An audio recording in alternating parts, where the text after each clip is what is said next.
ग्रंथराज श्रीमद् भागवतम की जय। श्रील प्रभुपाद की जय। गुरु परंपरा की जय। निताय गौ सदा प्रमाण दे। हरि हरि बोल। श्रीमद् भागवतम कथा रूप 21वें अध्याय। महाराज प्राचीन वर ही पुरंजन तथा प्रचेताओं की कथा। चौथा स्कंध। विजिताश्व संपूर्ण पृथ्वी का एक छत्र सम्राट बना और उसने अपने चार छोटे भाइयों को विभिन्न दिशाओं का राज्यपाल नियुक्त किया। उस समय जब देवराज इंद्र पृथु महाराज के यज्ञ से बार बार घोड़े को चुरा रहे थे, विजिताश्व ने उन्हें देख तो लिया था, परंतु उनकी महान स्थिति का कारण स्मरण करते हुए उन पर आक्रमण नहीं किया। इंद्रदेव उनके इस व्यवहार से अत्यंत प्रसन्न हो गए। उन्होंने विजिताश्व को स्वेच्छा से प्रकट एवं अप्रकट होने की शक्ति प्रदान की। इसलिए महाराज पृथु के ज्येष्ठ पुत्र विजिताश्व का एक और नाम हुआ अंतर्धान। अपनी पत्नी शिखंडिनी से महाराज अंतर्धान ने 3 पुत्र उत्पन्न किए, पावक, पवमान और सूची। ये तीनों पूर्व जन्म में अग्नि देवता थे और वशिष्ठ मुनि के साथ से उन्हें मनुष्य रूप में जन्म लेना पड़ा। अष्टांग योग के पालन द्वारा विजिताश्व के इन तीनों पुत्रों ने अपनी मूल को पुनः प्राप्त कर लिया। अपनी दूसरी पत्नी नभस्वती के गर्भ से महाराज अंतर्धान ने चौथा पुत्र प्राप्त किया, जिसका नाम था हविर्धान। क्योंकि महाराज अंतर्धान ना तो अपनी प्रजा से कर वसूलना चाहते थे और ना ही उन्हें दंडित करना चाहते थे, उन्होंने अनेक यज्ञ करने का बहाना बनाकर भरी युवावस्था में ही अपने राजकार्यों से संन्यास ले लिया। यद्यपि बाह्य रूप से वे इन कर्मकांडीय कार्यों में व्यस्त दिखते थे, परंतु एक महान भक्त होने के कारण वे निरंतर भगवान की महिमाओं के श्रवण एवं कीर्तन में रत रहते थे। इस प्रकार विशुद्ध भक्ति योग का पालन करते हुए उन्होंने अत्यंत सहजता से भगवत धाम में प्रवेश करके जीवन की सर्वोच्च लक्ष्य को प्राप्त कर लिया। महाराज हविर्धान ने अपनी पत्नी हविर्धानी के गर्भ से 6 पुत्रों को जन्म दिया। बर्हिषद, गय, शुक्ल, कृष्ण, सत्य और जितव्रत। इनमें से ज्येष्ठ बर्हिषद, जो प्राचीन बर्ही के नाम से भी जाने जाते हैं, विभिन्न यज्ञ करने में अत्यंत दक्ष थे। साथ ही उन्होंने अष्टांग योग पद्धति में भी दक्षता प्राप्त की थी और इसलिए उन्हें प्रजापति का स्थान प्रदान किया गया था। ब्रह्मा जी के आदेश से प्राचीन भरी ने समुद्र की पुत्री शतद्रुति से विवाह किया, जो नवजुवती तथा अत्यंत सुंदरी थी। सुंदर वस्त्रों तथा आभूषणों से सुसज्जित शतद्रुति ने जब विवाह स्थली में प्रवेश किया और अग्नि के फेरे लेने लगी, उस समय अग्निदेव उससे आकर्षित हो गए। जिस प्रकार कुछ समय पूर्व उनके मन में सुकी का भोग करने की इच्छा उठी थी, अब उनका मन शतद्रुति के प्रति कामुक हो उठा। इतना ही नहीं, उस सभा में उपस्थित समस्त देवगण, असुर तथा महान ऋषि शतद्रुति के नुपुरों की झंकार मात्र से उद्विग्न हो उठे थे। तत्पश्चात महाराज प्राचीन वर्ही ने अपनी पत्नी के गर्भ से 10 पुत्रों को जन्म दिया और वे इस जगत में प्रचेता के नाम से विख्यात हुए। ये इतिहास सत्ययुग का है। इसलिए जब प्राचीन वर्ही ने अपने पुत्रों को विवाह करके संतान उत्पत्ति का आदेश दिया, उस समय प्रचेताओं ने सर्वप्रथम तपस्या करने का निश्चय किया। 10,000 वर्षों तक तपस्या करने के उद्देश्य से वे वन में चले गए। वन में भ्रमण करते समय वे एक सरोवर के पास पहुँचे। वो सरोवर किसी महात्मा के मन के समान शांत तथा अनुद्विग्न था। इतना ही नहीं, उस सरोवर में निवास करने वाले जलचर भी अत्यंत शांत तथा प्रसन्न दिख रहे थे। विभिन्न रंगों के कमल पुष्प उसके जल में खिले थे। तट पर हंस, चक्रवाक, कारंडब एवं अन्य जल पक्षी विचरण कर रहे थे। फूलों से लदे वृक्षों ने सरोवर को घेरा हुआ था तथा वायु मदमत्त मधुमक्खियों की गुंजार से भरी थी। इस स्वर्गीय के वातावरण के साथ साथ प्रचेतागण मधुर संगीत ध्वनि सुनकर विस्मित थे। प्रतीत होता था मानो वे सब विभिन्न वाद्य यंत्र निकट ही कहीं बज रहे थे। सभी अकस्मात उस सरोवर से शिवजी अपने गणों सहित प्रकट हो गए। उनके साथ प्रकट हुए अनेक गायक उनका गुणगान कर रहे थे। शिवजी के शरीर का रंग पिघले हुए सोने के समान देदीप्यमान था और उनका कंठ नील वर्ण का था। उनके आकर्षक चेहरे पर 3 नेत्र थे, जो अपने भक्तों पर कृपापूर्वक दृष्टिपात कर रहे थे। आप अपने सम्मुख शिवजी को प्रकट हुआ देख प्रचेतागण आश्चर्यचकित रह गए और तुरंत भूमि पर लेटकर उनके चरण कमलों पर प्रणाम किया। शिवजी इन राजकुमारों से अत्यंत प्रसन्न हो गए। अत्यंत उदारतापूर्वक मुस्कुराते हुए उन्होंने उन 10 भाइयों से कहा, हे प्राचीन वर्ही के पुत्रों, तुम्हारा सब प्रकार से मंगल हो। मैं तुम्हारे यहाँ आने के उद्देश्य से भली भांति परिचित हूँ और इसलिए तुम पर कृपा करने के लिए प्रकट हुआ हूँ। तुम जान लो कि जो व्यक्ति भगवान श्री कृष्ण का अनन्य भक्त होता है वो मुझे अत्यंत प्रिय है।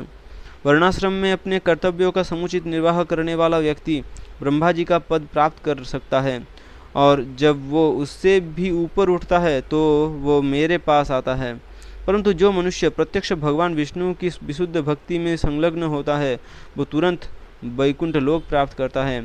तुम सब भगवान के महान भक्त हो, इसलिए मैं तुम्हें एक ऐसा मंत्र और स्तुतियाँ प्रदान करूँगा जिनके माध्यम से जीवन के सर्वोच्च लक्ष्य को प्राप्त करना अत्यंत सरल हो जाएगा।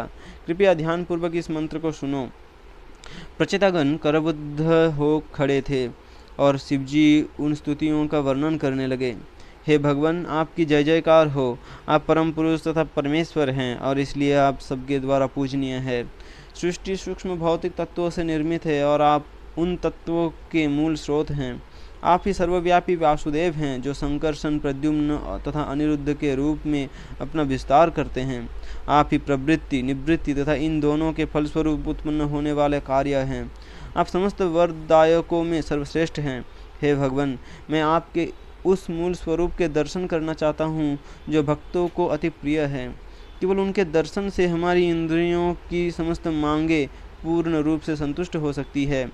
भगवान के शरीर का रंग वर्षा ऋतु के काले बादलों जैसा है और वर्षा की बूंदों के ही समान भगवान के अंग चमचमाते हैं। भगवान का अति सुंदर मुख, कमल सदृश नेत्रों, सुंदर नासिका तथा इतनी मधुर मुस्कान से सुसज्जित है कि देखने वाले मंत्रमुग्ध रह जाते हैं। भगवान के काले घुंघराले केस हैं और उनके तिरछी चितवन उनके मुखारविंद की उत्कृष्ट सुंदरता में 4 चांद लगा देती है। हवा के झोंकों से लहराते भगवान के वस्त्र, उनके चमकीले कुंडल, प्रकाशवान मुकुट, कंगन, हार, नुपुर, कमरपट्ट तथा अन्य आभूषण मिलकर उनकी सुंदरता में वृद्धि करते हैं। भगवान के कंधे सिंह के समान विशाल हैं और उनका वक्षस्थल कौस्तुभ मणि से सुशोभित है।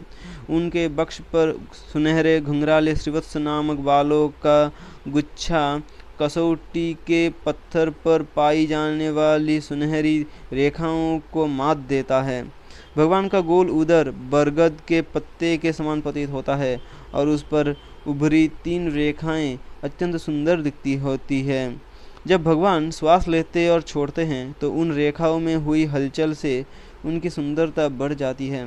भगवान की नाभि इतनी गंभीर है कि प्रतीत होता है मानो संपूर्ण ब्रह्मांड वहाँ से प्रकट होकर पुनः उसमें प्रवेश करने के लिए लालायित है।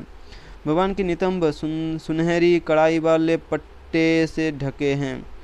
उनके सुंदर चरण कमल, पिंडलियाँ, जंघाएं और घुटने अत्यंत मनोहारी है और इसलिए उनका संपूर्ण देह अत्यंत सुडौल प्रतीत होता है। हे भगवान, आपके 2 चरण कमल नवीन कमल की 2 पंखुड़ियों के समान है। उन चरणों के नाखूनों से इतना अद्भुत प्रकाश उद्दीप्त होता है कि उन पर ध्यान किए जाने पर भक्तों के हृदयों में व्याप्त अंधकार तत्क्षण विनष्ट हो जाता है। इसलिए जो मनुष्य अपने अस्तित्व को शुद्ध करना चाहते हैं उन्हें भक्ति योग का पालन करते हुए आपके चरण कमलों पर ध्यान करना चाहिए। शुद्ध भक्ति का संपादन करने से ही आपको संतुष्ट किया जा सकता है। इस तथ्य को जानने वाला मनुष्य यदि वास्तव में जीवन की पूर्णता प्राप्त करने के लिए गंभीर है तो फिर वो क्यों किसी अन्य योग विधि को अपनाएगा। दुर्जय काल अपनी भ्रू कुटियों के हिलाने मात्र से संपूर्ण ब्रह्मांड को विनष्ट कर सकता है, परंतु ऐसा काल उन भक्तों के पास तक नहीं भटकता जिन्होंने आपके चरण कमलों के पूर्ण आश्रय स्वीकार किया हुआ है। आपके शुद्ध भक्त का लबमात्र संग भी ऐसे वर प्रदान कर सकता है जिनकी तुलना स्वर्गीय सुखों अथवा मुक्ति से भी नहीं की जा सकती है। इसलिए मैं आपसे याचना करता हूँ कि मुझे उन भक्तों का संग प्रदान करें।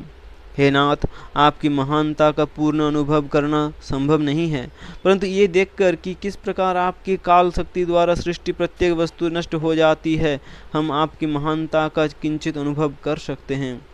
जिस प्रकार वायु आकाश में बादलों को छितरा देती है, उसी प्रकार अदृश्य काल प्रत्येक वस्तु को नष्ट कर देता है। और इस दृष्टि से हम अप्रत्यक्ष रूप से सृष्टि के प्रत्येक कार्य में आपके हाथ देख सकते हैं। इस भौतिक संसार में प्रत्येक व्यक्ति अनियंत्रित लोभ से ग्रसित होकर योजनाएं बनाने में पागल है, परंतु भगवान आप सदैव सचेत रहते हैं और सही समय आने पर प्रत्येक को उसी प्रकार ठार कर देते हैं जिस प्रकार एक सांप सहजता से चूहे को पकड़कर उसे निगल जाता है। इसलिए जो व्यक्ति जानता है कि आपका भजन नहीं करने से उसका जीवन व्यर्थ चला जाएगा, केवल वही बुद्धिमान है। ये कहकर शिवजी ने प्रचेताओं को उपदेश देना आरंभ किया। प्रिय राजकुमारों, भगवान के चरण कमलों पर अपना मन केंद्रित करके तुम इन प्रार्थनाओं को गाओ। यदि तुम श्रद्धापूर्वक इस पद्धति का परिपालन करोगे तो शीघ्र ही तुम्हारे हृदय में परमात्मा रूप में विराजमान भगवान तुमसे संतुष्ट हो जाएंगे। जिस समय ब्रह्मा जी ने हम प्रजापतियों को सर्वप्रथम प्रजा उत्पन्न करने का आदेश दिया था, उस समय उन्होंने हमारे समक्ष ये स्तुतियाँ कही थी। भगवान के गुणगान में की गई इन स्तुतियों को गाकर हम समस्त प्रकार के तमोगुनी अंधकार से मुक्त हो जाएंगे। जो कोई भक्त ध्यान तथा आदरपूर्वक इन स्तुतियों को गायन करता है और अपने मन को भगवान में लीन रखता है, वो शीघ्र ही जीवन की सर्वोच्च पूर्णता प्राप्त करता है। शिवजी के मुखारविंद से ये उपदेश सुनकर प्रचेताओं ने अत्यंत आदर एवं भक्तिपूर्वक उनकी पूजा की। शिवजी के वहाँ से प्रस्थान करने के पश्चात उन्होंने जल में प्रवेश किया और अगले 10,000 वर्षों तक वहाँ खड़े रहकर नियमित रूप से उन स्तुतियों को गाने लगे। इसी बीच उनके पिता प्राचीनवर ही अनेक कर्मकांडीय अनुष्ठान एवं यज्ञ करने में व्यस्त हो गए। जब महान ऋषि नारद मुनि ने ये देखा कि करुणावश उन्हें आध्यात्मिक जीवन के विषय में उपदेश देने के लिए वहाँ पहुँच गए, महाराज प्राचीनवर ही से यथोचित आदर सत्कार प्राप्त करने के उपरांत नारद मुनि ने उनसे पूछा, हे राजन, इन कर्मकांडीय अनुष्ठानों से आप कौन सा उद्देश्य साधना चाहते हैं? जीवन का चरम लक्ष्य समस्त कष्टों से मुक्ति प्राप्त करके पूर्ण एवं निर्बाध सुख की अनुभूति करना है, परंतु आपके ये अनुष्ठान उस लक्ष्य की प्राप्ति कराने वाले नहीं है। राजा ने उत्तर दिया, हे महात्मन, मेरी बुद्धि इन कर्मकांडों में इतनी उलझी हुई है कि मैं जीवन के वास्तविक लक्ष्य का निर्धारण नहीं कर पा रहा हूँ। इसलिए कृपया मुझे विशुद्ध ज्ञान की शिक्षा दीजिए, जिससे मैं स्वयं को इस पारिवारिक जीवन के बंधनों से मुक्त कर सकूं, जो धन तथा स्त्रियों के चारों ओर केंद्रित रहता है। नारद मुनि ने कहा, हे राजन, आप अपनी योग शक्ति के बल पर मैं आपको उन पशुओं के दृश्य दिखाऊंगा जिन्हें आपके द्वारा किए गए यज्ञों में निर्ममता से बलिदान किया गया है। जरा आकाश में देखिए कि किस प्रकार वे सब पशु आपकी मृत्यु की प्रतीक्षा कर रहे हैं। अपने लोहे जैसे सींगों से वे आपके शरीर को भेद कर प्रतिशोध के लिए तैयार हैं। यज्ञ में जिन पशुओं की बलि उचित रीति से हो जाती है, उन्हें तत्क्षण मनुष्य शरीर प्राप्त होता है, परंतु यदि विधि में कोई त्रुटि रह जाए तो यजमान को उसका दंड भुगतना पड़ता है। इस विषय को विस्तार से समझाने के लिए मैं आपको इतिहास में हुए महाराज पुरंजन का उपाख्यान सुनाता हूँ। कृपया ध्यानपूर्वक इसे सुने। नारद मुनि द्वारा बताई जाने वाली ये कथा वास्तव में महाराज प्राचीनवर ही की ही कथा थी, परंतु नारद मुनि ने इसका वर्णन एक रूपक कथा के रूप में किया। पुरंजन शब्द का अर्थ है वो जो पूर्व रूपी शरीर को भोगता है।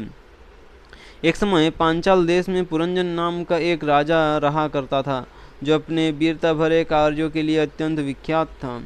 उसका एक मित्र था, अविज्ञात, अनजान अर्थात परमात्मा, जिसके कार्यों को कोई नहीं समझ सकता था। रहने के लिए उपयुक्त स्थान की खोज में राजा पुरंजन ने संपूर्ण विश्व का भ्रमण किया, परंतु फिर भी उन्हें अपना मनप्रिय स्थान नहीं मिला। उनका मन इंद्रिय भोग की असीमित इच्छाओं से भरा था, परंतु जब उन्हें अपनी उन कामनाओं को पूरा करने के साधन नहीं दिखे तो वे निराश और हताश हो गए। एक दिन विचरण करते करते पुरंजन हिमालय की दक्षिण दिशा में स्थित भारतवर्ष नामक क्षेत्र में पहुंचा। वहां उसने 9 द्वारों वाली एक नगरी भारत में मनुष्य जन्म देखी, जो सब सुविधाओं से परिपूर्ण थी।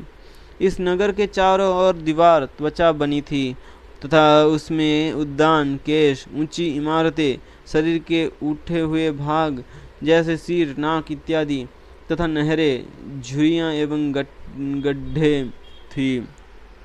नगर में ऐसे घर थे जिनके गुंबद सोने, चांदी और लोहे प्रकृति के 3 गुण के बने थे। घरों के फर्श हीरे, जवाहरात, मोतियों, पन्नों, स्फटिक तथा मणियों, हृदय में बसी भौतिक भोग कामनाएं से बने थे। और वो नगर नागों की राजधानी, हृदय को शरीर की राजधानी माना जाता है, भोगवती जैसा प्रतीत होता था। नगर में अनेक सुंदर सभाघर, शरीर का हृदय जहाँ आत्मा और परमात्मा निवास करते हैं, रेस्तरां, बाजार, धर्मशालाएं, सड़कें, शरीर में रहने वाली वायु और सुंदर उद्यान थे। नगर की सीमा पर एक सुंदर सरोवर था जिसके चारों ओर अनेक वृक्ष एवं लताएं थीं। भंवरों का गुंजन तथा पक्षियों की कूज के मिश्रित स्तर से वातावरण अत्यंत रमणीय था। ये सरोवर और बगीचे संभोग विचारों को उत्तेजित करने वाले अंगों को इंगित करते हैं। वहाँ बर्फीले पहाड़ पर अनेक जलप्रपात थे और वसंत ऋतु की वायु उन जलप्रपातों से जलकणों को उड़ाकर वृक्षों की टहनियों को भिगा रही थी। झरने संभोग रस का प्रतिनिधि करते हैं और वसंत वायु कामदेव का। जब इन दोनों का मिलन होता है तो व्यक्ति कामुक हो उठता है। ऐसे मधुर वातावरण में वन्य पशु भी महान ऋषियों के समान अहिंसक और अद्वेषी थे। वहाँ के सौम्य परिवेश की तुलना शांत पारिवारिक जीवन से की जा सकती है और पशु की बच्चों से और विभिन्न ध्वनि के बीच कोयल की कूज को अलग से सुना जा सकता था। पारिवारिक जीवन में कई बार पत्नी और बच्चे उथल पुथल मचा देते हैं, परंतु वो भी कोयल की कूज के समान मधुर प्रतीत होता है। इस उद्यान में जो भी आता वो उस मोहक वातावरण से आकर्षित होकर वहाँ आराम करने का विचार करने लगता। उस उद्यान शरीर में जहाँ तहाँ विचरण करते समय राजा पुरंजन को अचानक एक सुंदरी दिखाई दी जो निरुद्देश वहाँ भ्रमण कर रही थी। युवावस्था में जब कामेच्छा जागृत होती है तो पुरुष अपनी बुद्धि के माध्यम से स्त्री की खोज करता है, चाहे वह सक्रिय रूप से करे अथवा अपनी कल्पना से। उस युवती के साथ 10 सेवक थे, 5 ज्ञानेंद्रिया और 5 कर्मेंद्रिया, और प्रत्येक सेवक की सैकड़ों पत्नियां, इंद्रियों की इच्छाएं थी। वह सुंदरी चारों ओर से एक 5 फनी नाग से संरक्षित थी।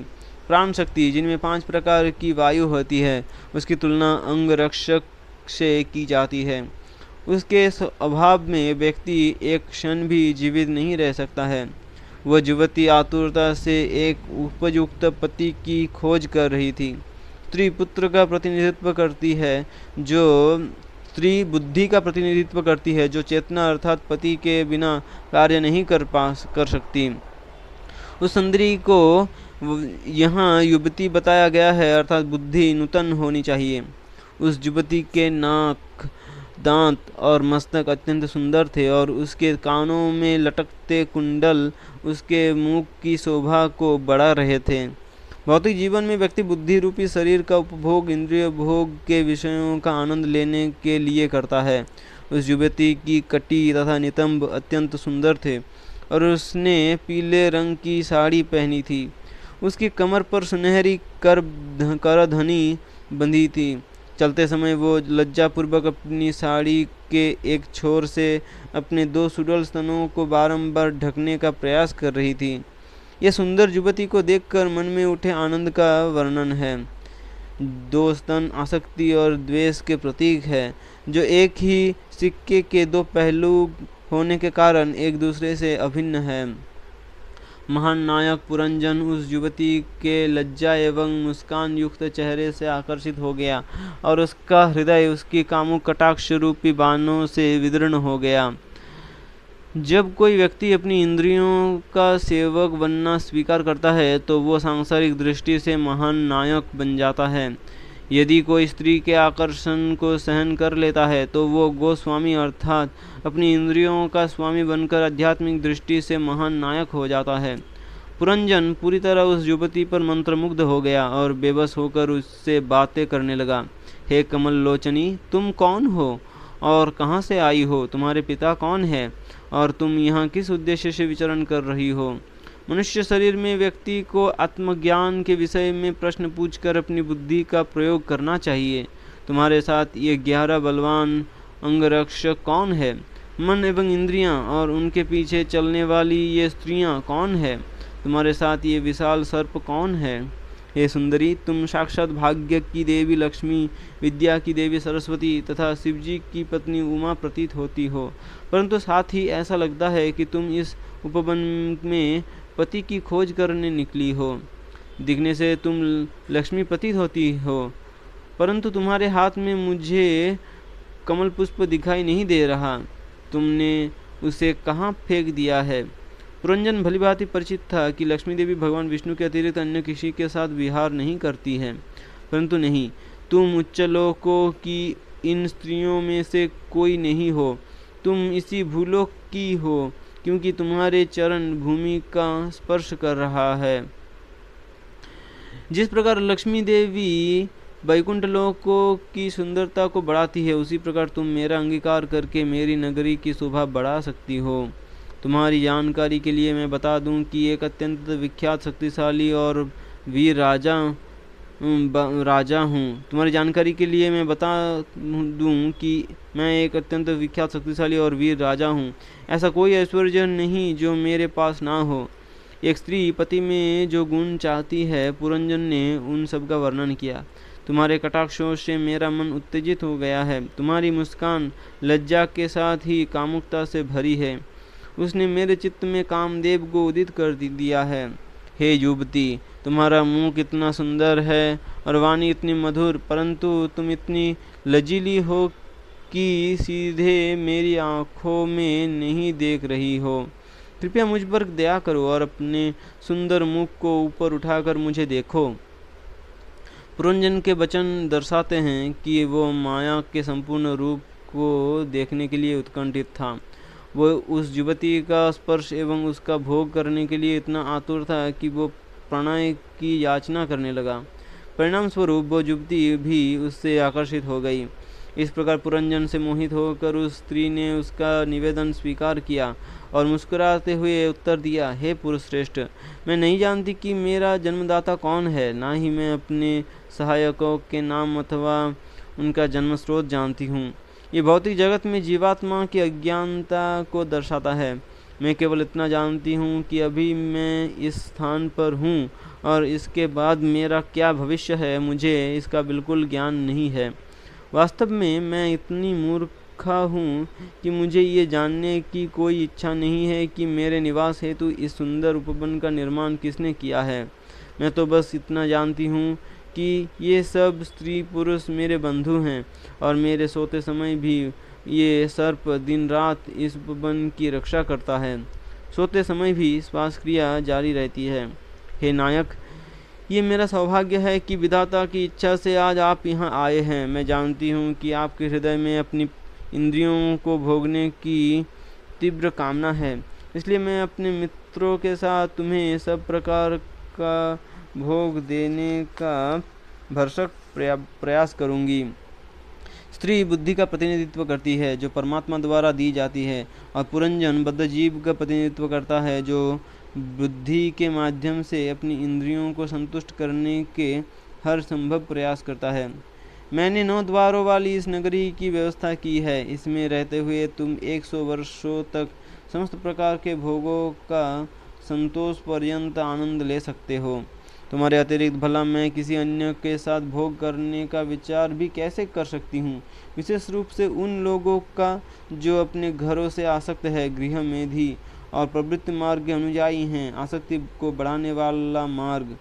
ऐसे लोग वृक्षों जिन्हें संभोग करने की सुविधा प्राप्त नहीं होती, और पशुओं जिन्हें वास्तव में संभोग सुख कैसे भोगा जाए इसका ज्ञान नहीं होता, इससे बेहतर नहीं होते। दूसरी ओर गृहस्थजन धर्म, अर्थ और काम के क्षेत्र में सफलता प्राप्त कर सकते हैं, जबकि बेबस, ब्रह्मचारी, वानप्रस्थ तथा सन्यासी तथा अन्य निम्न प्राणी इस बात की कल्पना तक नहीं कर सकते कि एक गृहस्थ मैथुन के चारों ओर केंद्रित जीवन में कितना सुख भोगता हो। गृहस्थ जीवन इतना यशस्वी है कि ये न केवल मनुष्य को सुखी बनाता है, अपितु इससे पितर, देवता, ऋषिगण तथा अन्य सब प्राणियों को सुख मिलता है। वास्तव में गृहस्थ जन अपने समस्त भौतिक कर्तव्यों का निर्वाह कर लेते हैं, परंतु अक्सर वे अपने सच्चे कर्तव्य अर्थात भगवान मुकुंद को संतुष्ट करने से चूक जाते हैं। हे वीर, तुम जैसे विख्यात, उदार, बलिष्ठ और सुलभ पति को भला कौन सी युवती स्वीकार नहीं करेगी? वो कौन मूर्ख होगी जो सर्प जैसी तुम्हारी भुजाओं से आकर्षित हुए बिना रह सकेगी? मुझे तो लगता है कि तुम अपनी आकर्षक मुस्कानों तथा प्रणय याचनाओं से मुझ जैसी पति विहीन स्त्रियों के दुख को दूर करने के लिए ही पृथ्वी पर विचरण कर रहे हो। ये कहकर राजा पुरंजन और उस स्त्री ने परस्पर सहमति से उस नगरी में प्रवेश किया और 100 वर्ष तक भोग किया। राजा के आनंद के लिए अनेक पेशेवर गायक उसके यशस्वी कार्यों के गीत गाते रहते थे। जब ग्रीष्म ऋतु में उससे बहुत गर्मी लगती तो वो सुंदर सरोवर में अनेक स्त्रियों के साथ विहार करता। नगरी के पूर्वी दिशा में 2 द्वार थे। खद्योता युग्नु दुर्बल बाईं आँख और अबीरमुखी मसाल शक्तिशाली दाईं आँख, इनके माध्यम से राजा अपने मित्र द्युमान सूर्य के साथ विभ्राजित नगर स्पष्ट दृष्टि अथवा रूप को जाया करता था। पूर्वी दिशा में 2 अन्य द्वार थे, नलिनी और नालिनी नासिका छिद्र, और इनके माध्यम से राजा अपने मित्र अवधूत वायु अथवा घ्राणेन्द्रिय के साथ सौरभ नगरी गंध को जाया करता था। पूर्वी ओर स्थित 5वें द्वार मुख्या मुख, जो सबसे प्रमुख द्वार है, उससे राजा अपने 2 मित्र रसज्ञ जिह्वा अथवा रसनेन्द्रिय एवं विपन वाणी के साथ बहुदन विभिन्न प्रकार के व्यंजन तथा आपन बानी नामक 2 नगरों में जाया करता था। राजा दक्षिण दिशा में स्थित पितृहु नामक द्वार से दायां कान, जो कर्मकांडीय अनुष्ठानों के लिए उपयुक्त होता है, दक्षिण पंचाल जाया करता था। पितृलोक जैसे उच्चलोक अथवा प्रवृत्ति मार्ग की संस्तुति करने वाले शास्त्र, और इस दौरान उसका मित्र होता था श्रुतधर। देवहु नामक उत्तरी द्वार से बायां कान, जिससे आध्यात्मिक दीक्षा ली जाती है, राजा उत्तर पंचाल नामक नगरी को जाता था और अधिक उच्च लोक तथा अंततः वैकुंठ अथवा निवृत्ति मार्ग की संस्तुति करने वाले शास्त्र, और उस समय भी उसका मित्र श्रुतधर ही उसका संगी बनता। पश्चिमी दिशा में बने आसुरी नामक द्वार से जनन इंद्रिय, जो विशेष रूप से असुरों के लिए होती है, राजा पुरंजन ग्रामक नामक नगर में जाया करता था, वह स्थान जहाँ प्रमुख कार्य मैथुन होता है। इस समय उसका मित्र होता था दुर्मद, प्रजनन करने योग्यता, दूर अर्थात पापमय, और मद अर्थात पागलपन। इंद्रिय भोगी व्यक्ति को दुर्मद नामक इस मित्र को स्वीकार करना ही होगा। पश्चिम दिशा में एक अन्य द्वार है, निवृत्ति गुदादार। यह अत्यंत पीड़ादायक द्वार है। अत्यधिक भोजन करने वाले लोग कष्टपूर्वक मल त्याग करते हैं और साधारण लोग इसी द्वार से कष्टपूर्वक शरीर त्याग करते हैं। इस द्वार से राजा पुरंजन अपने मित्र लुब्धक लोभ के साथ मिलकर वैशस नरक नामक नगरी में जाया करता था। राजा 2 अंधे व्यक्तियों का संग भी करता था। उनके नाम थे निर्वाक और पेशस्कृत, भुजाएं और पैर, जो न देख सकते हैं और न बोल सकते हैं। इन दोनों के साथ राजा अपने विभिन्न कार्य करने के लिए इधर उधर जाया करता था। कई बार वह अपने प्रमुख सेवक विशुचीन अर्थात सब स्थान पर जानने वाला मन के साथ अपने एक गुप्त घर में जाया करता था, और अपनी पत्नी एवं बच्चों के संग में वो कई बार भ्रम, कई बार संतुष्टि और कई बार वास्तविक सुख का अनुभव करता। क्रमशः तमो, रजो एवं सतोगुण के परिणाम। भौतिक कार्यों में बंधकर जो मानसिक कल्पनाओं से उत्पन्न होते हैं। पुरंजन पूरी तरह से भौतिक बुद्धि के बस में हो गया और इस प्रकार वो ठगा गया। इतना ही नहीं, उसका पूरा जीवन अपनी पत्नी भौतिक बुद्धि की इच्छाएं पूरी करने में बीत गया। जब उसकी रानी पत्नी कुछ पीती तो पुरंजन भी पीता। जब उसकी रानी पत्नी कुछ पीती तो पुरंजन भी पीता। जब वो खाती तो वो भी उसके साथ खाता। जब रानी गाती तो पुरंजन भी गाता और जब वो रोती तो वो भी रोता। जब रानी हंसती तो पुरंजन भी हंसा और जब वो चलती तो वो उसके पीछे चलता। जब रानी रुक जाती तो वो रुक जाता और जब वो ही बिस्तर पर लेटती तो वो भी उसके पास लेट जाता। जब रानी कुछ सुनती तो वो भी उसी को सुनता और जब वो कुछ देखती तो पुरंजन भी उसी को देखता। जब रानी प्रसन्न होती तो पुरंजन भी प्रसन्न हो जाता और जब वो शोक करती तो वो बेबस राजा भी उसके शोक में भागी बन जाता। आत्मा मन में स्थित रहती है और मन बुद्धि द्वारा संचालित होता है। इस प्रकार जीवात्मा उसी प्रकार बुद्धि का अनुगमन करता है जिस प्रकार राजा रानी का करता है। केवल आध्यात्मिक बुद्धि से सहायता प्राप्त करने पर व्यक्ति इस बंधन से मुक्त हो सकता है। एक दिन राजा पुरंजन ने अपना शक्तिशाली धनुष तथा असीमित बाणों से भरा तर्कस, आसक्ति और घृणा लिया और सोने का कवच अत्यधिक अनुमान पहनकर वो अपने रथ शरीर पर सवार हो गया। अपने 11 सेनापतियों, 10 इंद्रियों और मन के साथ पुरंजन पंचप्रस्थ नामक जंगल में गया। पंचप्रस्थ अर्थात 5 इंद्रियों की 5 विषय वस्तु। यहाँ पुरंजन का जंगल में जाना इंगित करता है कि किस प्रकार व्यक्ति तमोगुण के द्वारा बाध्य होकर पाप कर्मों में प्रवृत्त होता है। पुरंजन के रथ में तेज गति से दौड़ने वाले 5 घोड़े जूते थे। ज्ञान प्राप्त करने वाली 5 इंद्रियां जो बिना कोई प्रगति किए जीवन पर्यंत दौड़ती रहती है। उस रथ की धुरी से 2 पहिए जुड़े थे, धर्मपरायण जीवन तथा पाप परायण जीवन, जो हमारे गंतव्य स्थान तक पहुंचाने में हमारी सहायता करते हैं। रथ पर 3 ध्वजा फहरा रही थी, प्रकृति के 3 गुण, एक लगाम थी मन, एक सारथी परमात्मा तथा बुद्धि, बैठने का एक स्थान हृदय, जो डंडे जिनसे घोड़े की रहड़ी बंधी थी, शोक एवं मोह द्वंद्व जो हमारे बंधन के कारण है, और 7 आवरण थे, त्वचा, मांसपेशियां, मांस, रक्त, मज्जा, अस्थि और वीर्य। राजा ने रथ पर 2 विस्फोटक बाण रखे हुए थे, मिथ्याहंकार के 2 रूप, मैं और मेरा, जो 5 विभिन्न प्रकार से कार्य करते, 5 कर्मेंद्रियों के कार्यकलाप। उसके सामने 5 बाधाएं थी, शरीर में घूमने वाली 5 प्रकार की वायु, और वो सोने की सजावटों से सुसज्जित था। यह इंगित करता है कि पुरंजन रजोगुण से अत्यधिक प्रभावित था। इससे स्पष्ट होता है कि किस प्रकार जीवात्मा भौतिक शरीर रूपी पिंजरे में कैद है और प्रकृति के गुणों से बाध्य होकर कार्य करता है। नारद मुनि राजा प्राचीन बरहिसत के समक्ष सिद्ध करना चाहते थे कि यद्यपि वे स्वयं को बहुत धर्मपरायण मानते हैं, वास्तव में वे प्रकृति के 3 गुणों के वशीभूत होकर कार्य कर रहे हैं।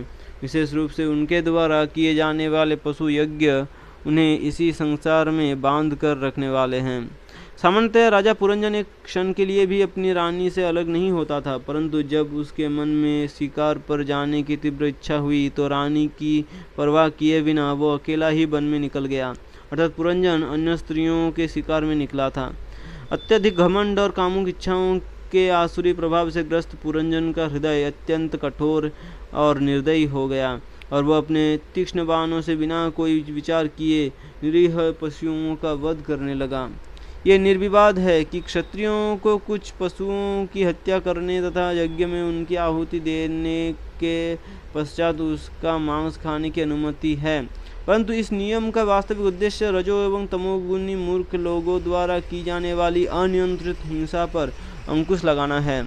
जब दयालु स्वभाव के लोगों ने देखा कि किस प्रकार राजा पुरंजन अकारण पशुओं को पीड़ा दे रहा है, तो उनका हृदय विदीर्ण हो उठा। अंततः अनेक खरगोश, सुअर, भैंस, काले हिरण, शाही एवं अन्य पशुओं का वध करने के बाद पुरंजन थक गया। भूख प्यास से व्याकुल उसने अपने महल लौट जाने का निश्चय किया। जब किसी व्यक्ति विवेक जागृत होता है और वो अपने पापों को स्पष्ट देखने लगता है, तो उस समय उसकी सद्बुद्धि लौट आती है। घर लौटकर पुरंजन ने स्नान किया, भरपेट भोजन किया और फिर सोने चला गया। पापमय जीवन से थक जाने के बाद व्यक्ति को उनसे अवकाश लेना चाहिए। तत्पश्चात उसे एक अधिकृत गुरु के आश्रय में शास्त्रों का श्रवण करके स्वयं को शुद्ध करना चाहिए। नींद से उठकर राजा ने स्वच्छ वस्त्र पहने और आभूषणों तथा मालाओं से स्वयं को सजाया और शरीर पर चंदन का लेप किया। ये धर्म तथा आत्मज्ञान द्वारा स्वयं को आभूषित करने के समान है। पूरी तरह तरोताजा होकर पुरंजन अपनी रानी को खोजने लगा, अपनी मूल चेतना अथवा कृष्ण भावना। परंतु भोजन तथा शयन के पश्चात उच्च चेतना में स्थित होने की राजा पुरंजन पुनः कामदेव द्वारा मोहित हो गया। वो फिर से अपनी पत्नी की खोज करने लगा, जो उसे गृहस्थ जीवन के प्रत्येक पहलू में संतुष्ट रखती थी। कई बार दीक्षित भक्त प्रसाद के नाम पर अत्यधिक भोजन कर लेते हैं और फिर कामदेव द्वारा विमोहित होकर गिर जाते हैं। बहुत खोजने पर भी जब पुरंजन अपनी रानी को नहीं खोज पाया तो वो अत्यधिक चिंतित हो उठा। वो घर की दासियों से पूछने लगा, हे सुंदरियों, क्या तुम सब अपनी स्वामिनी सहित पहले की समान प्रसन्न तो हो? भक्तों के संग में प्रसन्न चित्त होने के बाद व्यक्ति अपने मन से जिज्ञासा करने लगता है कि वह किस प्रकार अपनी मूल एवं स्थिर चेतना को पुनः प्राप्त कर सकता है। न जाने क्यों मुझे घर गृहस्थी की साज सामग्रियाँ पहले जैसा सुख नहीं दे रही है। यदि घर में प्रेम करने वाली माता तथा पतिव्रता पत्नी ना हो तो वो घर बिना पहियों वाले रथ के समान है। भला कौन मूर्ख उस बेकार रथ पर बैठेगा? मैं जीवन के इस भयावह सागर में डूब रहा था। जरा बताओ कि वो सुंदरी कहाँ गई जिसने प्रत्येक पग पर सद्बुद्धि देकर मुझे उस सागर से उबरा था। एक अच्छी पत्नी पुरुष के विवेक को बनाए रखने में उसकी सहायता करती है और परिणाम स्वरूप पुरुष सांसारिक जीवन की अनेक भयावह परिस्थितियों से बच जाता है।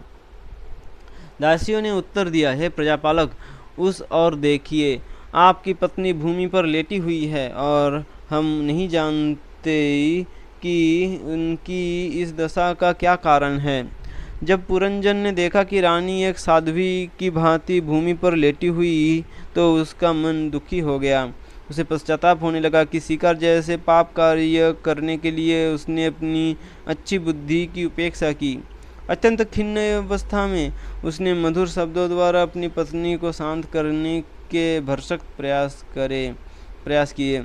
अक्सर उपेक्षित स्त्री क्रोधित हो जाती है, परंतु आश्चर्यजनक रूप से रानी जरा भी क्रोधित नहीं थी। चाटुकरी में पटु राजा भी अपने उद्देश्य में अडिग रहा और धीरे धीरे अपनी पत्नी को समझाने लगा। सबसे पहले उसने उसके पैर छुए और फिर उसका प्रगाढ़ आलिंगन किया।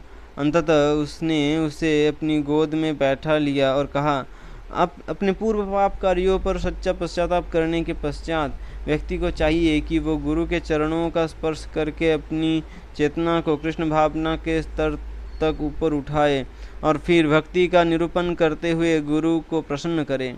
हे प्रिया, यदि एक स्वामी किसी सेवक को स्वीकार तो करता है परंतु उसके दोषों के लिए उसे दंडित नहीं करता, तब ये मानना चाहिए कि वो सेवक अत्यंत ही दुर्भागा है।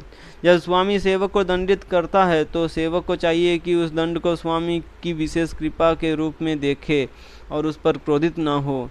एक स्त्रैण पति अपनी पत्नी के बाह्य सौंदर्य से आकर्षित होकर उसका परम आज्ञाकारी दास बनने का प्रयास करता है। हे शुभांगी, कृपया अपने क्रोध को त्याग दो और प्रेम भरी दृष्टि से केवल एक बार मेरी ओर देखो।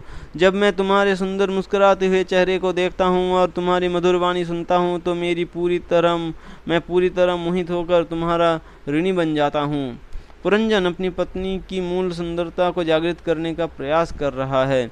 उसी प्रकार व्यक्ति को अपनी मूल कृष्ण भावना को जागृत करने का प्रयास करना चाहिए, जो अत्यंत सुंदर है। और यदि किसी ने तुम्हारे हृदय को चोट पहुंचाई है तो मैं उसे तत्क्षण दंडित करने के लिए तैयार हूँ। बशर्ते वो ब्राह्मण अथवा वैष्णव नहीं हो। हे मनस्विनी, मैंने कभी भी तुम्हारे मुख को बिंदियत एवं अंगराग आदि से विहीन नहीं देखा, और ना ही मैंने तुम्हें कभी इतना निस्तेज और निराश नहीं देखा। जब व्यक्ति की चेतना श्री कृष्ण के विचारों से नहीं सजी होती, जब जब व्यक्ति की जब व्यक्ति की चेतना श्री कृष्ण के विचारों से नहीं सजी होती तो वो निराश और निस्तेज हो जाती है। अपनी पापमयी इच्छाओं के कारण मैं तुम्हारी अनुमति के बिना जंगल में चला गया। ऐसा करके निश्चित ही मैंने तुम्हारे प्रति अपराध किया है। अब तुम मुझे अपना दास ही समझे और मेरे साथ मनचाहा व्यवहार करो। बस मुझसे प्रसन्न हो जाओ। मैं अत्यंत दुखी हूँ और कामदेव के बाणों से मर्माहत मेरा मन काम वासनाओं से भर गया है। भला किस ऐसी कौन सी सुंदरी होगी जो अपनी कामुक पति को छोड़कर उसके साथ सहवास करने से मना करेगी। इस प्रकार अपने पति को भ्रमित करके तथा उसे अपने नियंत्रण में लाकर रानी स्नान करने चली गई। उसने सुंदर वस्त्र पहने और भोजन करके पुरंजन के पास लौट आई। अपनी रूपवती पत्नी के मनोहारी मुख को देखकर राजा पुरंजन ने आदरपूर्वक उसका स्वागत किया और रानी ने भी प्रेम पूर्वक उसे गले से लगा लिया।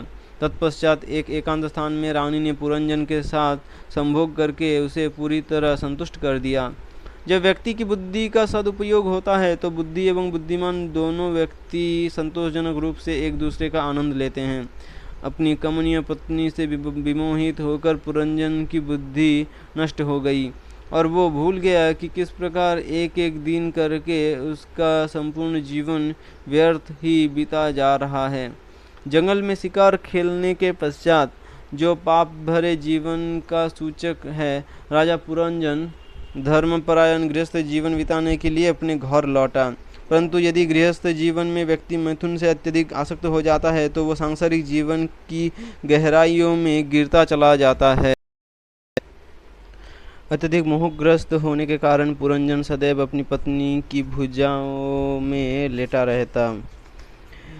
अपनी पत्नी को ही अपने जीवन का सर्वस्व मानकर उसने आत्म साक्षात्कार की पूरी तरह उपेक्षा कर दी। स्त्री को प्रमदा भी कहा जाता है। इसके दो अर्थ है, प्राणों का संचार करने वाली अथवा पागल करने वाली। दूसरे शब्दों में एक सुंदर पत्नी उत्थान तथा पतन दोनों का कारण बन सकती है। कामुक चित्त के साथ पुरंजन ने अपनी पत्नी पुरंजनी के गर्भ से 1100 पुत्र तथा 110 पुत्री उत्पन्न की और इस प्रकार उसकी युवावस्था ऐसे बीती गई मानो एक क्षण ही बीता हो। फिर अपने वंश को बढ़ाने की इच्छा से पुरंजन ने अपने सब बच्चों का विवाह कर दिया, जिससे शीघ्र ही पंचाल नगरी उसके पोते नातियों से भर जाए। वो नगर पुरंजन के शरीर का प्रतिनिधित्व करता है और उसके पुत्र पौत्र उसके पाप एवं पुण्य कर्मों के फलों का। दूसरे शब्दों, जब जीवात्मा मैथुन जीवन से आकर्षित हो जाता है तो वह सैकड़ों हजारों कर्मों तथा उनके फलों में बंध जाता है। जैसे जैसे उसके पुत्र पौत्र बड़े होने लगे, वे मिलकर पुरंजन की उस धन संपत्ति को व्यर्थ कार्यों में लुटाने लगे जिससे वो बहुत अधिक आसक्त था। नारद मुनि ने कहा, हे महाराज प्राचीन वरिष्ठ, आपके ही समान राजा पुरंजन भौतिक इच्छाओं के जंजाल में फंसा हुआ था। परिणाम स्वरूप वो यज्ञों के द्वारा अनेक देवी देवताओं की पूजा करता और पशु बलि से जुड़े होने के कारण इनमें से अधिकांश यज्ञ अत्यंत जघन्य थे। नारद मुनि एक वैष्णव थे। वे यज्ञों के नाम पर हो रहे इस पशुवध को रोकना चाहते थे। ऐसे अनुष्ठान तमोगुण में होते हैं और परम धर्म के वर्ग में नहीं आते। इन्हें करने से व्यक्ति जीवन के चरम लक्ष्य को भूल जाता है। अंततः जीवन भर ऐसे कर्मकांडों तथा अपने परिवार से अत्यधिक आसक्त हो रहकर राजा पुरंजन जीवन की उस दहलीज पर पहुंच गया जहाँ जो भौतिक वस्तुओं में अनुरक्त लोगों को बिल्कुल प्रिय नहीं है। चंडवेग नामक एक गंधर्व है। चंडवेग अर्थात जो प्रचंड वेग से कार्य करता है, अथवा काल, जो 360 अत्यंत शक्तिशाली सैनिकों, दिन तथा उतनी ही गंधर्वियों, रात्रि के माध्यम से व्यक्ति की आयु तथा भोग करने की क्षमता को लूटता रहता है। जब चंडवेग और उसके इन अनुयायियों ने पुरंजन की नगरी पर आक्रमण किया तो पंचफनी नाग उसके बचाव में उठ खड़ा हुआ। नगर का सेनापति तथा संरक्षक होने के नाते वो सर्प अकेला इन 720 गंधर्वों से युद्ध करता रहा और धीरे धीरे उसका बल क्षीण हो गया। जब राजा पुरंजन और उसके मित्र एवं प्रजा शरीर के अंगों ने ये देखा तो वो गहरी चिंता में डूब गए। इसी बीच जरा विद्यावस्था नाम की कालकन्या तीनों लोकों में अपने लिए एक उपयुक्त पति की खोज में थी। यद्यपि कोई भी उसे नहीं चाहता था, वो किसी भी व्यक्ति से विवाह करने के लिए तैयार थी। नारद मुनि ने प्राचीन वरिष्ठ से कहा, एक समय जब मैं ब्रह्मलोक से पृथ्वी पर आ रहा था तो मुझे मार्ग में ये जरा मिली। ये जानते हुए कि मैं अखंड ब्रह्मचारी हूँ, वो अत्यधिक कामुक हो उठी और मुझसे विवाह की याचना करने लगी। परंतु जब मैंने उसका निवेदन ठुकरा दिया तो क्रोधवश उसने मुझे शाप दे दिया, तुम किसी भी स्थान पर लंबे समय तक नहीं रह पाओगे। तब मेरे परामर्श पर वो जवनराज भय के पास गई और उसके सामने विवाह प्रस्ताव रखा। भय से मिलने पर जरा ने कहा, हे वीर पुरुष, तुम अस्पृश्यों में सर्वश्रेष्ठ हो। मैं तुमसे प्रेम करने लगी हूँ और विवाह करना चाहती हूँ। जो व्यक्ति शास्त्रों के अनुसार दान देता अथवा लेता नहीं है वो निश्चित ही मूर्ख कहलाता है और भविष्य में अपने निर्णय पर पश्चाताप करता है। यहाँ मैं तुम्हारे सम्मुख खड़ी हूँ और हर प्रकार से तुम्हारी सेवा में तत्पर हूँ। कृपया मुझ पर कृपा करते हुए मेरा वरण करें। दीनों पर दया करना प्रत्येक सज्जन का परम कर्तव्य होता है। ये सुनकर जवनराज मुस्कुराने लगे और कुछ क्षण विचार करके उन्होंने उत्तर दिया, नियति की इच्छाओं को फलीभूत करने के लिए मैं तुम्हें समस्त प्राणियों पर आक्रमण करने के लिए नियुक्त करूंगा। तुम्हारे साथ मेरे सैनिक भी रहेंगे और ये हैं मेरे बड़े भाई प्रज्वर, 107 डिग्री फ़ारेनहाइट ज्वर जिसे भगवान विष्णु भेजते हैं। तुम इन्हें अपने पति रूप में चुन सकती हो। जवनराज भगवान श्री कृष्ण की सेवा करना चाहते थे और इस परिस्थिति का लाभ उठाते हुए उन्होंने जरा कालकन्या को चारों ओर भेजना आरंभ कर दिया। वृद्धावस्था में जब व्यक्ति पर दौर्बल्य का आक्रमण होता है तो वो मृत्यु से भयभीत हो जाता है। इस प्रकार जरा उसे आध्यात्मिक जीवन की ओर बढ़ने की प्रेरणा देती है। तत्पश्चात जवनराज, भय अथवा मृत्यु के देवता जमराज तथा प्रज्वर एवं कालकन्या अपने सैनिकों के साथ संपूर्ण पृथ्वी पर विचरण करने लगे। जब वे पुरंजन की नगरी पहुंचे तब उन्होंने अपनी पूरी शक्ति से उस पर आक्रमण कर दिया। क्योंकि पुरंजन ने जीवन भर इंद्रिय भोग ही किया था, उसकी इस नगरी की रक्षा करने वाला सर्प अत्यंत दुर्बल हो गया। कालकन्या ने भी इस नगरी पर आक्रमण करके उसकी प्रजा को शक्तिहीन कर दिया।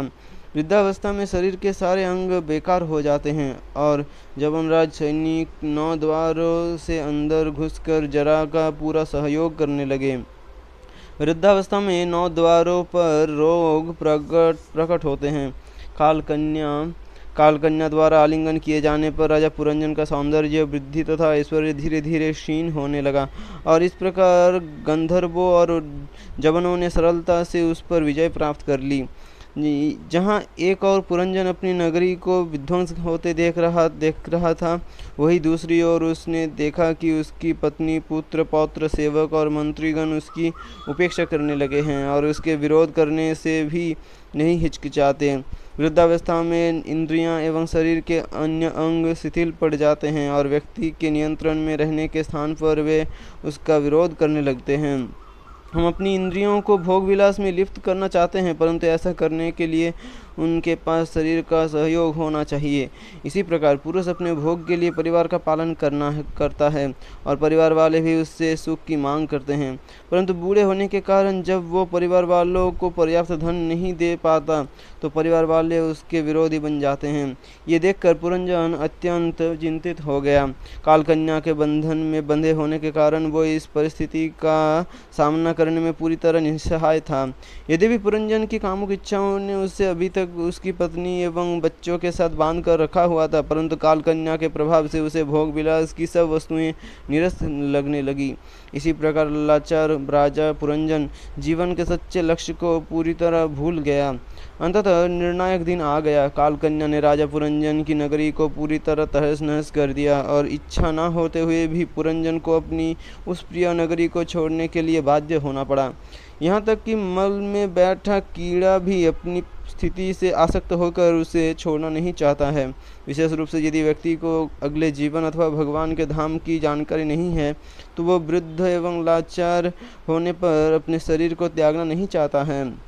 उस समय प्रज्वर ने अपने छोटे भाई को प्रसन्न करने के लिए पुरंजन की नगरी में आग लगा दी। मृत्यु के समय शरीर का तापमान 107 डिग्री फ़ारेनहाइट हो जाता है। जब राजा पुरंजन ने देखा कि उसके समस्त परिजन, सेवक और प्रजा उस अग्नि की लपटों में भस्मीभूत हुए जा रहे हैं तो वो अत्यंत शोकग्रस्त हो गया। नगर का प्रमुख सेनापति सर्प, सूक्ष्म शरीर और प्राणवायु भी ये देखकर संतप्त हो गया कि उसका घर अग्नि में स्वाहा हो रहा है। भीषण ताप के कारण वो उसी प्रकार नगर छोड़कर जाने लगा जिस प्रकार वृक्ष की कोटर में रहने वाला सांप उस वृक्ष में आग लगने पर उसे छोड़ देता है। परंतु जैसे ही उसने नगर से बाहर निकलने का प्रयास किया, शत्रु ने उसे रोक दिया और व्यथित होकर वो उच्च स्वर में रोने लगा। मृत्यु के समय शरीर के द्वार बंद हो जाते हैं और व्यक्ति अन्यों के समक्ष अपनी पीड़ा को स्पष्ट रूप से व्यक्त नहीं कर पाता। मैं और मेरा की मिथ्या धारणा के कारण राजा पुरंजन अपने परिवार में अत्यधिक अनुरक्त था और इसलिए उनसे विलग होते हुए उसे भारी खेद हो रहा था।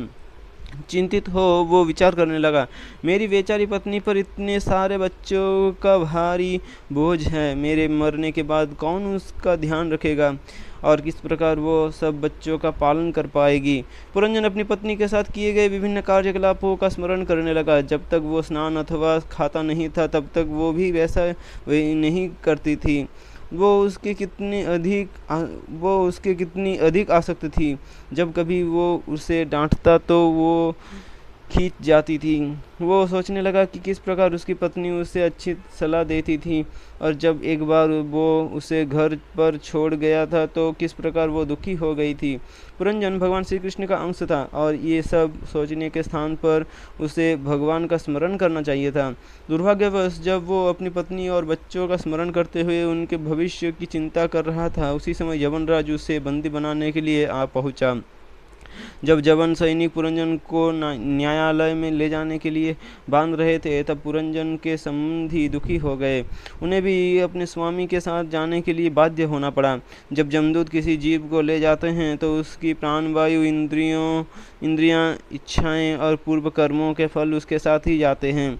जैसे ही राजा और उसकी प्रजा नगर से बाहर निकली वो नगर तुरंत विखंडित होकर मिट्टी में मिल गया। परंतु यवनराज द्वारा घसीट कर ले जाए जाने पर भी अज्ञानतावश पुरंजन को अपने सर्वप्रिय मित्र एवं हितैषी परमात्मा का स्मरण नहीं हुआ।